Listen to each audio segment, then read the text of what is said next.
Velou a évoqué la question de l'ancien temps.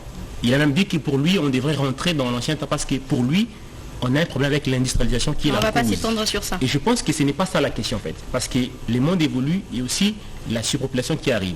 Les problèmes, c'est au niveau de la gestion. Comment nous, on gère nos immondices? Comment nous, on gère les déchets? Et je pense que la question, c'est un peu partagé parce qu'il n'y a pas que l'État qui est responsable de cette politique environnementale, mais aussi nous, les peuples qui avons la responsabilité de pouvoir savoir gérer et surtout appliquer la politique du gouvernement par rapport à l'environnement. Très bien. Là maintenant, j'aimerais écouter Grâce. Alors, avant de commencer, j'aimerais reprendre les propos d'un célèbre poète romain à l'époque, Juvénal, qui a dit « Ment sana, corpore sano », ce qui signifie simplement un esprit sain dans un corps sain. Alors, par rapport à ce que la dame a dit, je dirais qu'elle a raison de dire ce qu'elle a dit, justement, parce que pour qu'un esprit soit sain, il faut qu'il soit dans un corps sain. Il faut que l'enveloppe corporelle dans laquelle est cet esprit-là soit sainte, justement. Et si jamais cette enveloppe corporelle n'est pas sainte, nous attendons à ce que l'esprit lui-même pose problème.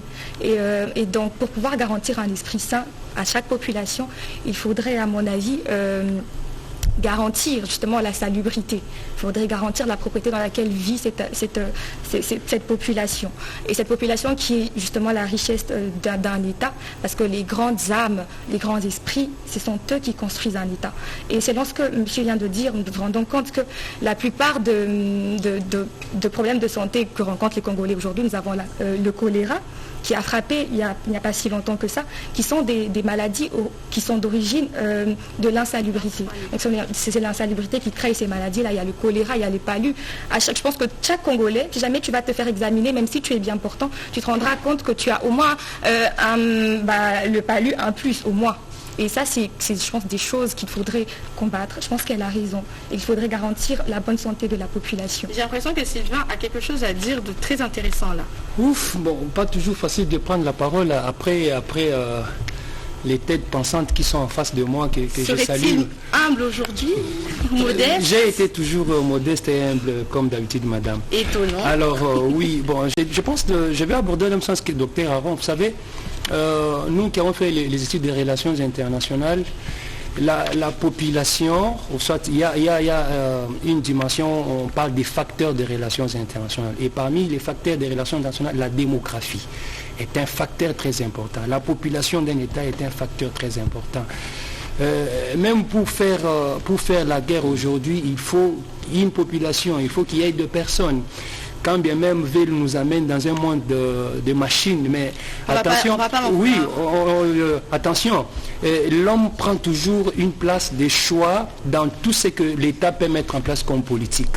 D'où il y a intérêt que l'environnement soit vraiment propre, parce qu'un environnement propre pousse des gens à réfléchir. Vous savez, si vous êtes dans un environnement malsain où c'est les 207 Peugeot qui filment tout ça, des fois on a même du mal à réfléchir. Mais également, nous pouvons aussi regarder aujourd'hui, regardez les endroits, les places publiques aujourd'hui, ce sont des bars. C'est les baffles, c'est la musique du matin au soir, c'est la musique du 1er au 30. Un tel peuple, comment est-ce qu'il va réfléchir sur l'avancement de l'État? Donc je pense que l'État a une grande responsabilité dans tout ça pour gérer le milieu et faire en sorte que le milieu soit propice, pour pousser les gens, surtout beaucoup plus, nous les Quinois, à la réflexion. En somme, vous êtes d'avis également que l'environnement, c'est important, c'est primordial. Très primordial, madame. On ne peut pas faire sans environnement parce que c'est le milieu ambiant, c'est le milieu de l'homme. L'homme vit dans un environnement. Et comment est-ce que nous pouvons penser, réfléchir sur le développement de la RDC alors que l'homme qui doit réfléchir est dans un milieu pollué? D'accord, Sylvain. Là, maintenant, j'aimerais entendre l'avis, la pensée. Enfin, que t'inspire cette pensée-là, Gédéon? Merci pour la parole, Azita. Et en écoutant tous mes frères et en écoutant tous les cogitaires, et en parcourant aussi la citation de l'anthropologue américaine Margaret Mead, je pense que sa citation, elle est un peu discriminatoire.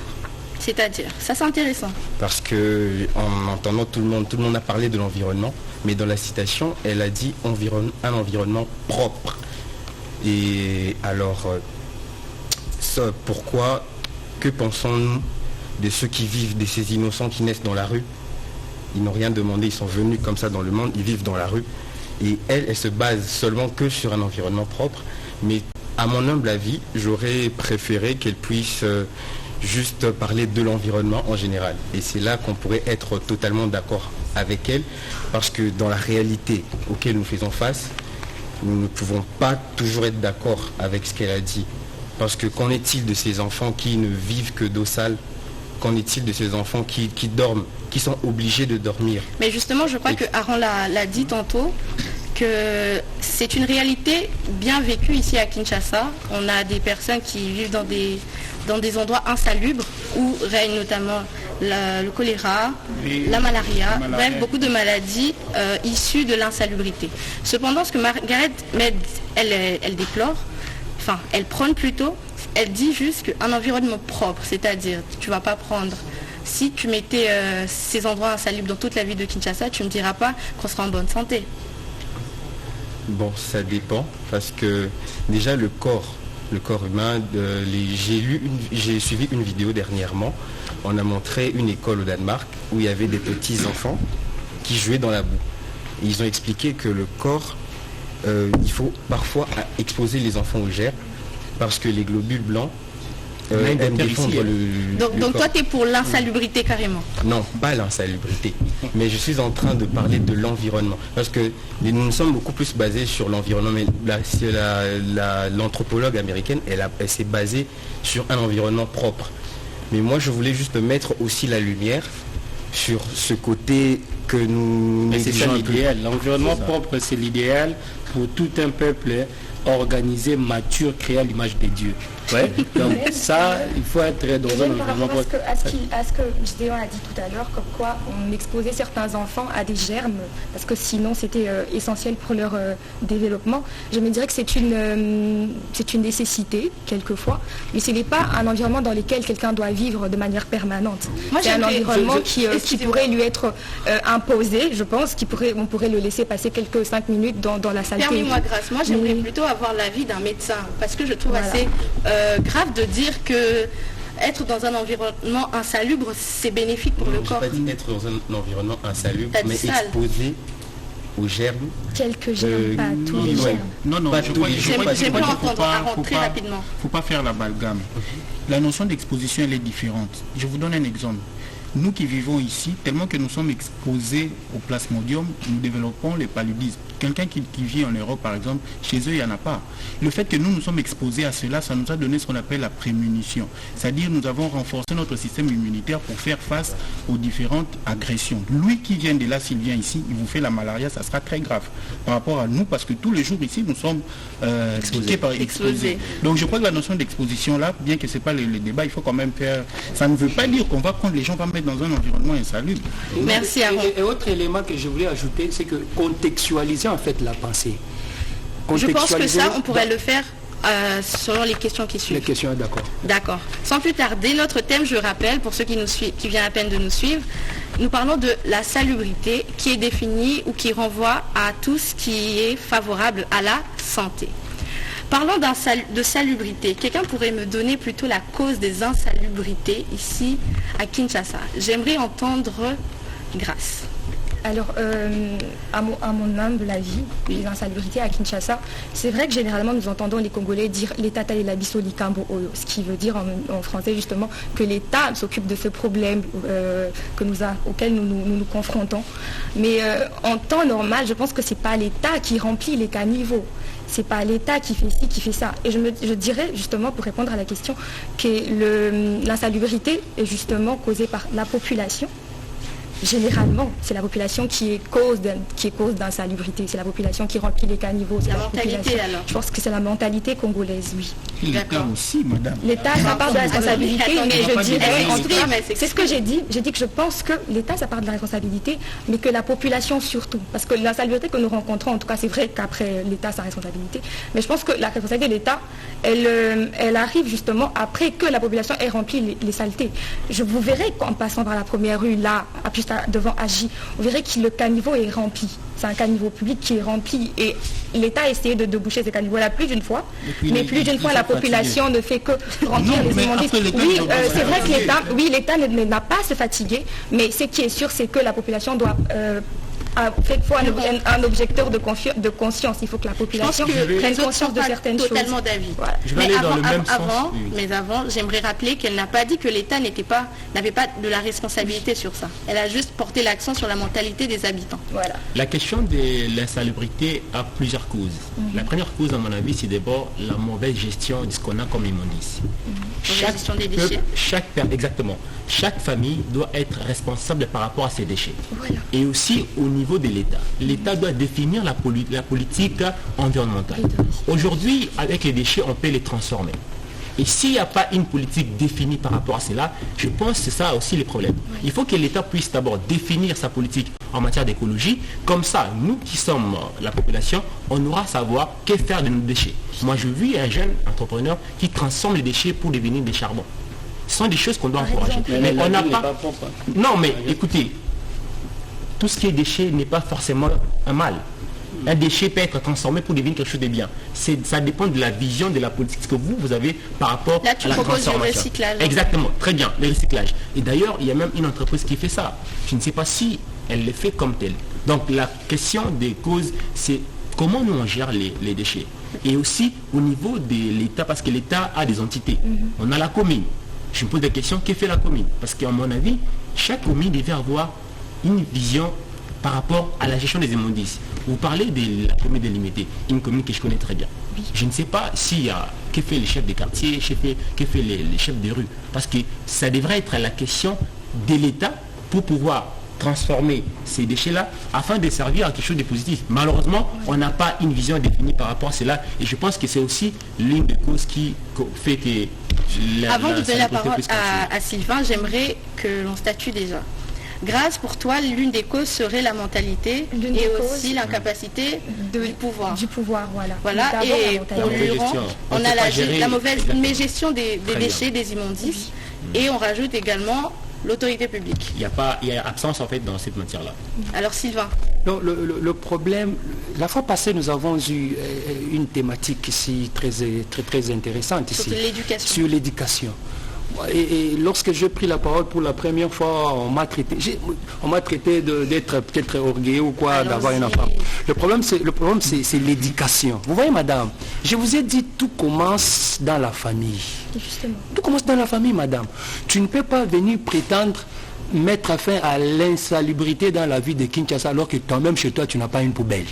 Vous voyez, et ça, ce sont des choses qu'il faut apprendre à l'enfant dès le bas. Dès lors que l'enfant sait que ça, c'est un déchet, il faut le jeter. Il faut dire à l'enfant, il faut mettre ça dans la poubelle. Vous voyez. Mais aujourd'hui, qu'est-ce que nous constatons? C'est vrai, la responsabilité revient à l'État, tout ça. L'État n'a pas une politique, tout ça. Mais vous allez voir un papa dans un taxi bis, il prend son jus et il prend la bouteille, il jette dans la rue. Sur les macadam, justement. Oui, ça c'est un problème d'éducation. Moi je pense le plus grand problème c'est l'éducation au niveau des familles. Donc vous rejoignez un peu Grâce? Oui, je rejoins Grâce. Quand bien même je dis que la part des responsabilités elle est partagée. Mais si l'enfant déjà, dès le bas âge, on dit à l'enfant, quand tu prends une bouteille de jus à l'école, après avoir utilisé, tu mets dans ton sac, tu ramènes chez toi à la maison, nous allons mettre dans la poubelle. Cet enfant n'a pas grandi cette mentalité-là. Mettez des poubelles à l'école. Mais il y a des poubelles, messieurs, il y a des poubelles sur boulevard Lumumba. Non mais lorsqu'elles sont pleines. Il y a des poubelles sur boulevard Lumumba. Qu'est-ce que nous constatons? Les gens qui utilisent le papier mouchoir prennent le papier mouchoir et puis jettent. Sylvain, on est d'accord que l'éducation c'est aussi l'une des causes. Mais il faut aussi se le dire. Hein. Je sais, il y a des familles, ils ont des poubelles, mais quand elle est remplie, qu'est-ce qu'on en fait? Il y a justement qu'est-ce qu'on en fait? Il y a des gens qui passent pour ramasser et puis il faut payer. Mais messieurs, c'est ça la question. Mais il y a des endroits, il y a des endroits de la papille. Les gens qui passent pour récupérer, c'est là. J'aimerais avancer, Luron, j'aimerais avancer. Là n'est pas la question pour le moment. J'aimerais plutôt connaître les causes. Le pourquoi du comment qui en découlera plus tard, on l'abordera. Ainsi, j'aimerais donner la parole à Vélou. Ok, ça va. Moi, Vélou qui est plutôt calme aujourd'hui. Oui, je suis calme parce que je vais bien répondre à la question. Ah bon? Oui. Jusqu'à là, on n'a pas encore répondu à la question. Oh. La question, on cherche les sources de l'insalubrité. C'est Voilà. à des niveaux. Il y a l'exploitation économique, il y a l'organisation étatique. Pourquoi je dis l'exploitation économique? Vous savez, nous sommes une république, on agit par conséquence, non pas à la cause. Tout à l'heure, on parle de bouteilles en plastique, on parle de ceci, il n'y a pas ceci, c'est là. Toute entreprise, il n'y a pas l'État congolais organisé, il y a une loi sur l'environnement, il y a des entités, il y a l'agence congolaise sur l'environnement qui veille à ça. Il y a plusieurs entités, il y a un ministère de l'environnement, il y a plusieurs entités sur l'environnement. Ce qui nous manque, c'est une bonne organisation. Parce que, dites-moi un peu, une société par exemple qui doit produire de l'eau, la société vient s'installer, c'est l'État qui lui donne l'autorisation pour s'installer. C'est l'État saura que ces sociétés vont utiliser des plastiques comme emballage. C'est quoi sa politique d'organiser ces emballages? Normalement, au regard de la loi, il y a l'agence congolaise sur l'environnement, au regard de la loi, il y a ce qu'on appelle l'étude de l'impact environnemental. Avant toute exploitation, il faut que les projets d'investissement soient l'investisseur doit soumettre son projet d'investissement à l'établissement public qu'on appelle l'ACE. Et l'ACE va vérifier. Donc vous venez ici pour faire des papiers, tout ça. Quelle est votre politique d'organisation? D'abord, là, on n'a pas ça. La pollution, l'insalubrité vient de l'exploitation. C'est-à-dire une exploitation qui n'est pas contrôlée au préalable. Et on agit sur des conséquences parce qu'ils sont déjà là, ils produisent. Qu'est-ce qu'il faut faire? Il faut ramasser. Non, il faut commencer par le préalable. Là, de 1. De 2, après avoir eu le préalable, il faut que l'État soit responsable. La pollution. Il ne vous contredit pas. Mais lui, il a voulu dire il a voulu démontrer qu'il donne la meilleure réponse. Or, la réponse qu'il donne, Durand en a parlé. Je ne vois pas. Non, je ne suis pas jeté par rapport à Messieurs, s'il te plaît, Sylvain, ne prenez pas les choses personnellement. Il a le temps de s'exprimer, tout comme vous l'avez fait.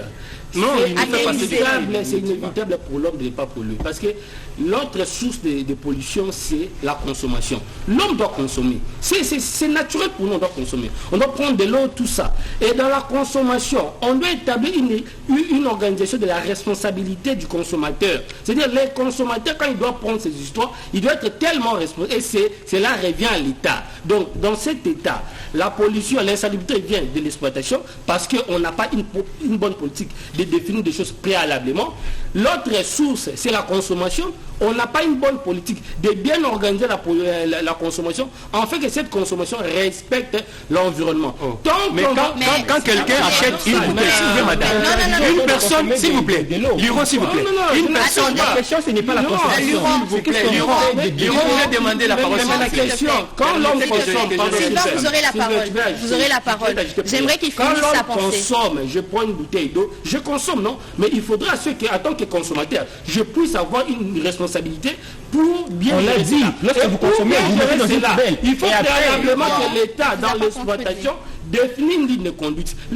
Pour lutter contre l'insalubrité, ça pèse. La question, ce n'est pas attendez, les textes. Vous l'avez dit, il y a les textes, mais dans ces pays, ici, on a l'Union européenne qui organisait l'assainissement de la ville de Kinshasa. L'Union européenne s'est essoufflée. Dans ces pays, ici, on a eu plusieurs organisations.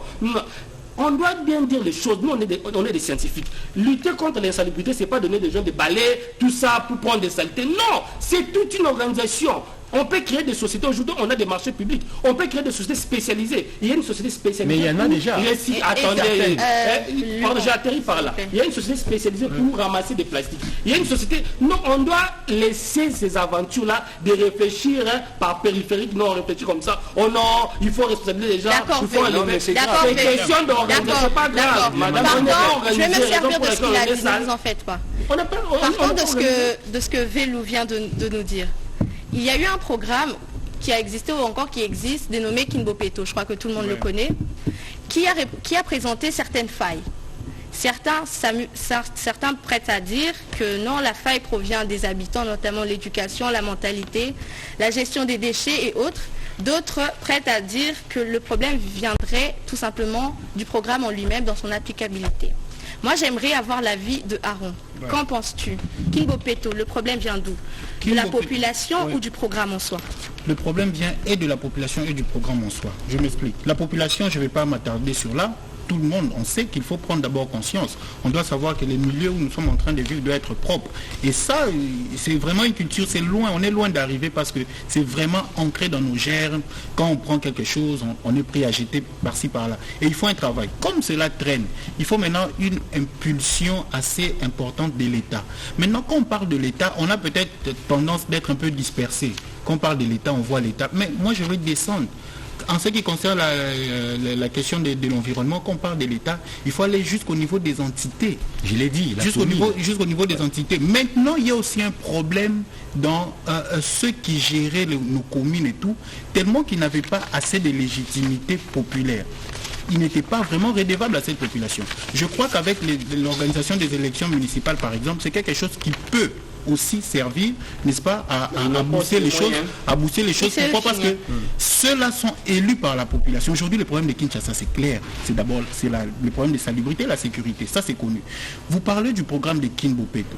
J'ai dit, hormis la population, les problèmes aussi, c'est le programme lui-même. Le programme, on ne le connaît pas assez. On a lancé seulement le programme, là, c'était à Bandai, je me rappelle. Mais après, qu'est-ce que le programme prévoyait clairement? Comment est-ce qu'on devrait évacuer? Très bien. Là, je vais rejoindre Velou. Le problème, ce n'est pas seulement d'évacuer, mais les gens qui sont en train de produire là, qu'est-ce que l'État s'est fixé avec eux comme contrat pour dire? Parce que je sais, vous venez investir chez moi, je sais que vous allez produire des bidons, vous allez produire des bouteilles et tout. Quel est le devenir de ces déchets? Parce que nous allons toujours consommer, tous les jours. Qu'est-ce que ça devient? Donc, il faut un programme bien ficelé et l'État doit s'imposer. C'est là on doit sentir la force de l'État. Parce que comme nous, on a du mal à prendre conscience, comme la population a du mal à prendre conscience que voilà, je dois jeter ici, je dois jeter ici, l'État doit s'imposer. Docteur, la population ne prend pas conscience. Non, la population vous posez la parole, madame. Non, mais c'est ce que je dis. La masse, non, ne dis pas que la masse ne prend pas conscience. Parce que vous, en tant que parents, vous les serez. En tant que parents, vous allez éduquer vos enfants à se comporter d'une certaine manière. C'est une prise de conscience. Vous savez, parfois on fait cette confusion. Quand on dit non, la population doit changer, non, les Français l'ont dit, bah bon, c'est leur langue, non? Non, la masse ne réfléchit pas. N'apportez pas une réflexion de la masse. S'il vous plaît, la masse a besoin d'une organisation. Il est question d'une prise de conscience individuelle qui va monter à l'échelle collective. Donc ça veut dire que vous, d'abord, à votre niveau, vous prenez conscience. L'organisation, tu pars chez autrui, tu vois, c'est propre. Tu te permets de jeter, toi-même tu seras d'abord humilié. Ouais. Ici chez nous, parce que il n'y a pas une organisation, l'État est tellement démissionnaire et absent total, raison pour laquelle tout le monde peut se permettre de faire ce qu'il fait. On ne peut pas toujours être congolais pour réfléchir sur des conséquences. Non, on doit arrêter ça, mon cher. Nous on est des jeunes, on est des scientifiques. La cause c'est quoi? C'est l'exploitation. Cette exploitation n'est pas organisée dans notre pays. Quand on parle de plastique, des histoires, tout ça, ce sont des sociétés qui exploitent. Et l'État qui les donne les RCCM, l'existence juridique, ça commence par l'État. Et l'État sait très bien que leur objet, c'est telle activité, ça va polluer. Préalablement, quel est le plan? On ne définit pas. Et là, quoi? On vient avec un projet, non, King Bopeto, on va... Non, arrêtons avec des conséquences. Ça va échouer et ça a échoué. D'accord. On devait préalablement définir les choses. Moi, j'aimerais avoir l'avis de Gédéon. Gédéon, penses-tu qu'il y a réellement de l'incapacité du pouvoir public face à ce problème d'insalubrité? Oui, je dirais, bon, c'est non seulement le pouvoir public, mais c'est aussi la mentalité du peuple lui-même, parce que tout commence par le bas âge. Tout se passe dans la tête. Et donc rejoins aussi... Oui, je rejoins mon frère Sylvain, parce que lorsque une personne jette un papier ou une bouteille dans la rue, ça ne lui dérange même pas. Et comment expliquer l'implication de l'État dans tout ça? Parce que l'État, ce n'est pas des personnes, des extraterrestres. Dans l'État, c'est toi, c'est moi, c'est nous tous. Cependant, par rapport à ce que tu as dit, j'ai appris qu'avant que toi et moi existions, je crois, oui, avant que nous existions, la RDC était pas non plus le pays le plus salubre, mais quand même, il y avait l'implication de l'État, notamment ici à Kinshasa. Là, on ne prenait pas en considération notamment la mentalité, le bon vouloir des habitants, mais plutôt l'organisation de l'État, le pouvoir de l'État, son impact. Pensez-vous à travers cet exemple-là qui a été vécu ici à Kinshasa, Sylvain, penses-tu Je suis devenu que de la parole, madame. Tu parleras, ne t'en fais pas. J'aimerais savoir, Sylvain, penses-tu réellement que dans ce cas-là, de l'ancien Congo, ou voire Zaïre, c'était aussi une question du bon vouloir de la population ou il fallait juste que l'État s'impose? Je parlerai de les deux à la fois. Parce que l'État peut bien s'imposer. Mais lorsque la population n'adhère pas à la politique de l'État, ça va échouer. Non, c'est ça l'imposition. J'aimerais rajouter, s'il vous plaît, j'aimerais rajouter. On impose, on doit obligatoirement obéir. Papa, on peut même imposer. Regardez, je prends un exemple. On nous a tous imposé ici pendant Covid. On nous a imposé ici de mettre le quoi. Mais s'il vous plaît, laissez-moi parler. Oui. C'est moi qui ai la parole. On nous a tous imposé ici de mettre le masque. Qui parmi nous mettait le masque? Non, mais il y avait la confusion. S'il vous plaît. Il y avait Un autre exemple. On nous a imposé. Nous, on mettait le masque. Oui, nous de l'autre côté, nous de l'autre côté du monde, on ne mettait pas les masques. À vous, hein? Oui, de l'autre côté là du monde, on ne mettait pas les masques. Nous, on marchait comme ça. On nous a imposé même ici qu'on doit pas des manifestations de plus de 50 personnes. Les gens faisaient des fêtes, plus de 100 personnes, plus de 200 personnes. Le problème c'est quoi? Il faut montrer à la population le bien de cette décision qu'on veut prendre. Vous voyez madame, on peut s'imposer, dire, on t'attrape, tu jettes une bouteille dans une poubelle, tu payes $100. Oui, les Congolais vont les faire. Le problème c'est quoi? C'est la mentalité des Congolais. C'est ça. S'il vous plaît, laissez-moi parler. Laissez-moi parler. Le problème c'est la mentalité. Vous voyez. Mais quelque part, j'ai souscrit dans ce que le docteur Aron dit. L'État a une grande responsabilité.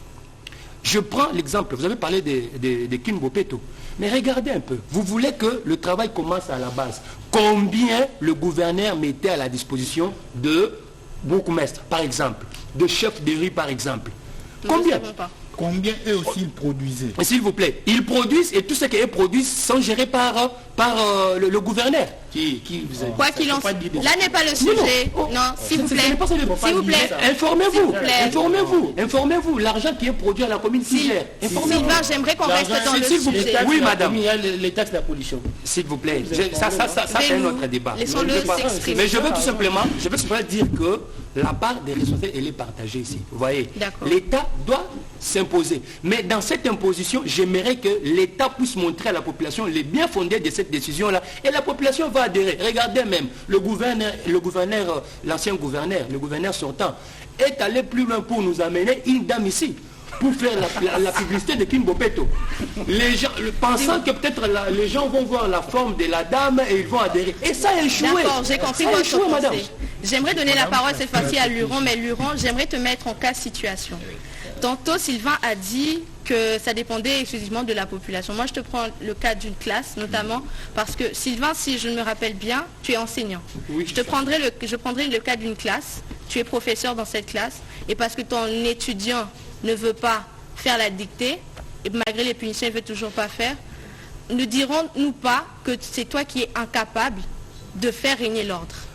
Cette réponse, j'aimerais nous donner. Je ne t'ai pas attaqué. Vous me posez la question, vous demandez à une autre personne de répondre. Non, elle n'était pas donnée à toi. J'ai pris l'exemple parce que tu es dans l'enseignement. D'accord, j'aimerais avoir l'avis. Madame, je pense que votre anecdote, elle est claire. L'État, lorsqu'on parle de l'État, c'est la force publique. Docteur Aron l'a soulevé. Lorsque l'État n'arrive pas à imposer la loi, c'est que nous sommes dans une jungle. Et nous, on n'est pas dans une jungle. Aujourd'hui, la question des... je comprends ta réflexion. Il est vraiment juridique parce que tu es juriste. S'il vous plaît. Mais moi, ici, j'attaque les faits. S'il vous plaît, Sylvain. Dans la société. Sylvain, c'est moi qui ai la parole. Sylvain, soyez tolérant. Du peuple. Je disais, la question de l'État fait allusion à la puissance publique. Exactement. Vous ne pouvez pas être à l'État si vous n'arrivez pas à imposer la loi que tout le monde a adoptée. Aujourd'hui, la question de King Bopeto d'aujourd'hui, moi je me rends compte que c'est d'abord au niveau de l'élaboration. Comment on a élaboré les projets King Bopeto? Est-ce que ça inclut les causes comme l'a dit Velou, ou on l'a fait parce qu'on voulait plaire à l'autorité morale, ou on voulait plaire à un programme du gouvernement? Ça, c'est un problème. Il y a aussi la question de la mise en œuvre. À qui on a attribué les marchés? est-ce que juste pas pour faire bonne mine? Malheureusement, je pense que la question, le projet, il est bien. L'idée, en fait, l'idée de mettre en place un projet pour encadrer cela, c'est bien. Mais la question maintenant, c'est tenir compte de ce qu'on a comme cause, comme l'a dit Velou. Et aussi, il ne faudra pas oublier, madame, moi je suis juriste, et vous laissez les droits, c'est la force. La force que tout le monde a approuvée. Aujourd'hui, si on dit, chaque famille, si vous n'arrivez pas à gérer vos immondices, vous allez payer l'amende de 10 000, $, ainsi de suite. Je pense, à mon avis, chaque famille va s'organiser.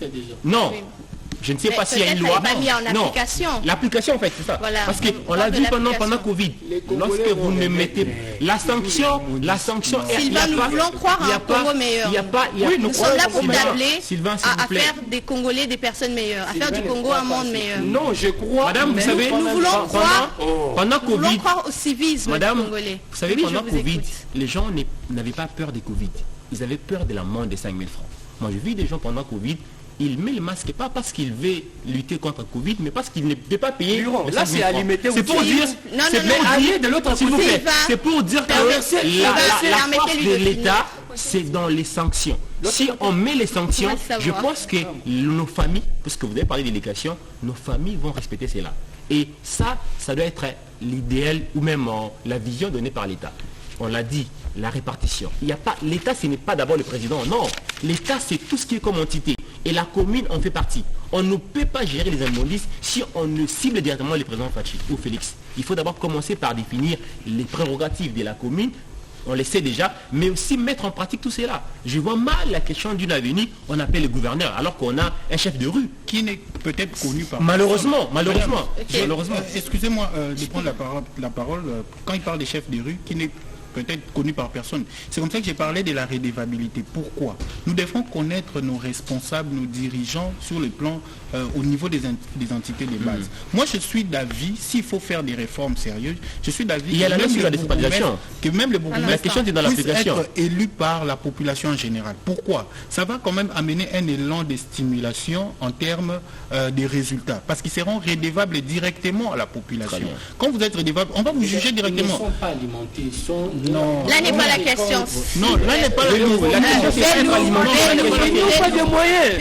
Là, nous sommes... S'il vous plaît, je le dis, c'est une réalité. Même si tu n'as pas les moyens, même si tu as été élu par la population, le problème, c'est les moyens qu'on vous donne, madame. Non, est-ce que l'État manque de moyens? J'aimerais rappeler qu'ici... Ou c'est question de mettre les moyens à disposition? Parce qu'il y a déjà les moyens. À quoi ça d'organiser les élections s'il n'y a pas les moyens pour ça? Vous permettez-vous? Allez-y, madame. J'aimerais rappeler qu'ici, il s'agit des débats visant à répondre à des problématiques, à des questions que je vous pose.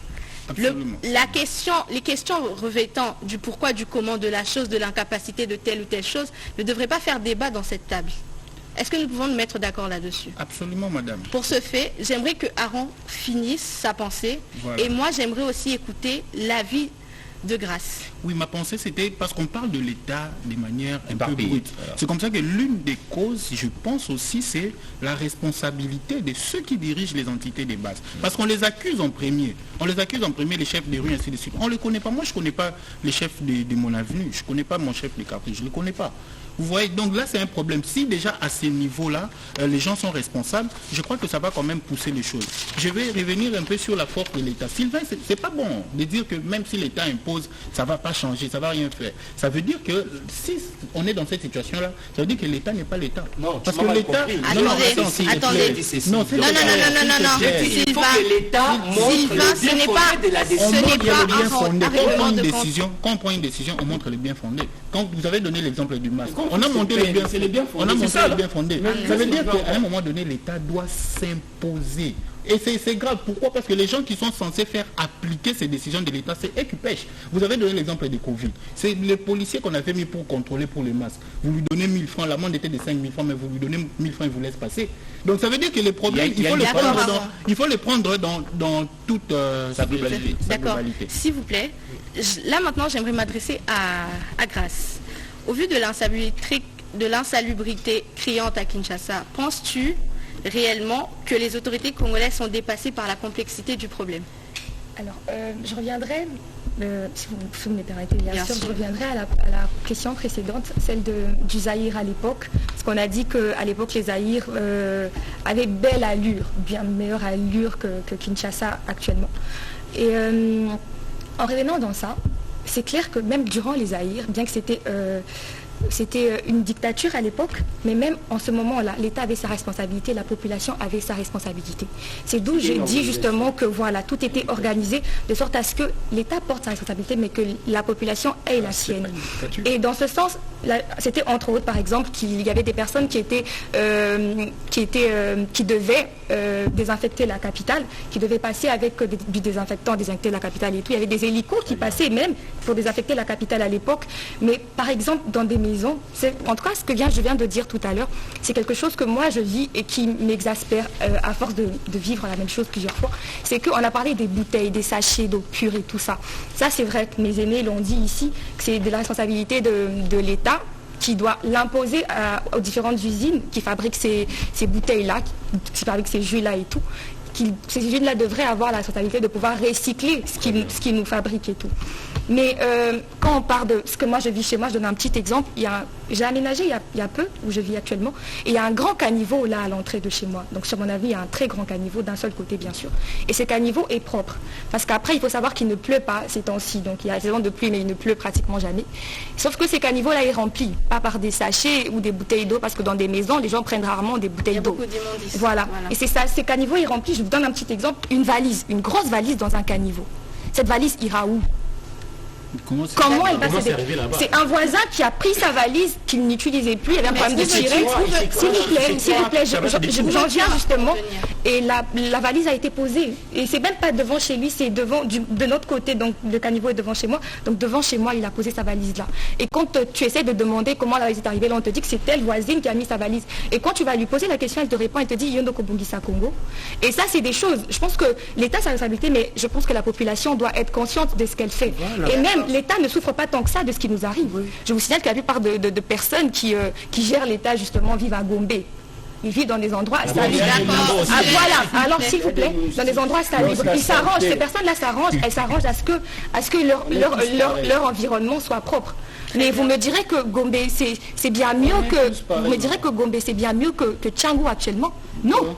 Parce que là-bas, je pense qu'il n'y a pas ce côté salubrité, mais il y a ce côté un semblant de salubrité. Ce côté là où les gens sont conscients, sont un peu plus conscients. Je ne dirais pas que les gens de l'autre côté sont moins conscients.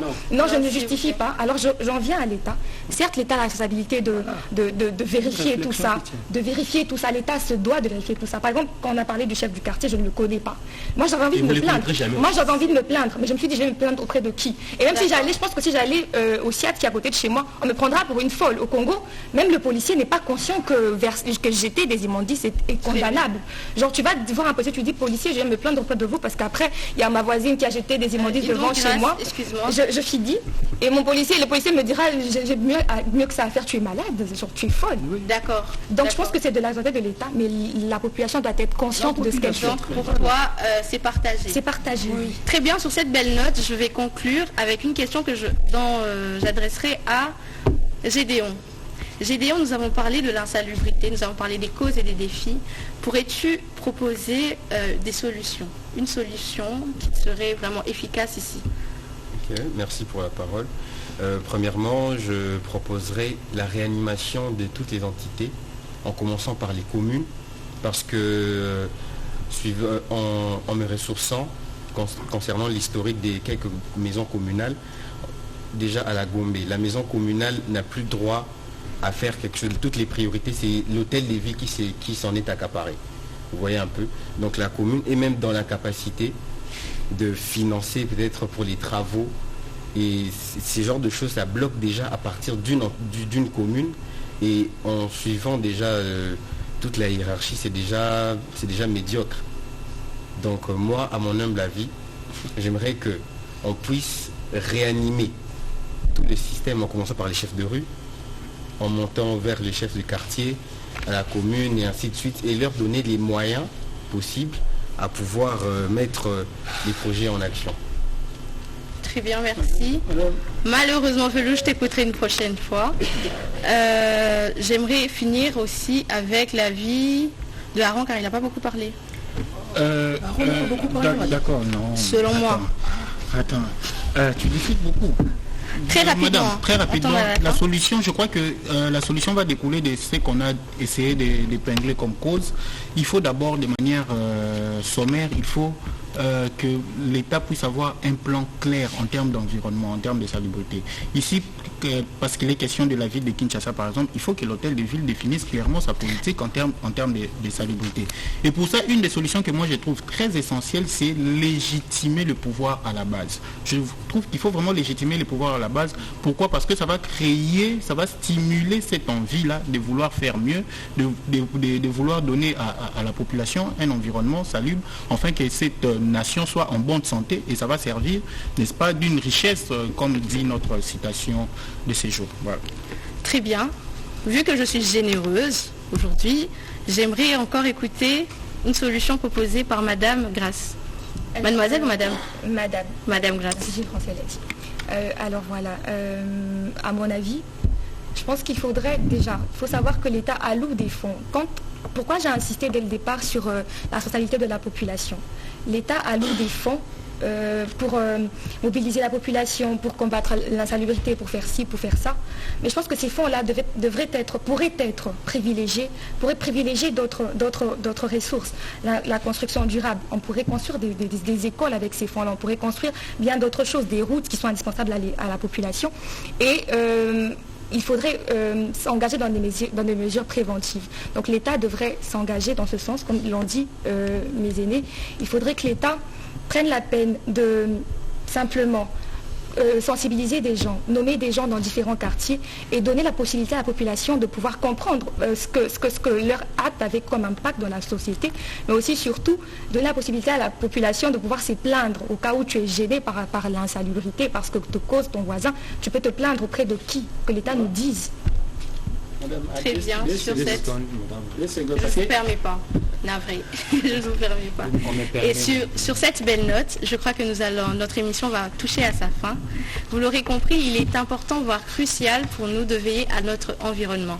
La salubrité joue un rôle crucial dans nos vies, notamment en termes de capital humain, de préservation du capital humain, mais également en termes de vie sociale. Comme l'a dit si bien Grasse aujourd'hui, un esprit sain dans un corps sain. Ainsi, nous, le Cogito, avec ses cogiteurs, nous vous invitons tous, vous, population de la RDC, Kinshasa en particulier également, de veiller à la propreté, en commençant par chez vous, l'école, tous les milieux où vous vous rendez. Ainsi, j'aimerais remercier Aaron, Grasse, Sylvain, qui n'a pas l'air trop satisfait, Luron également.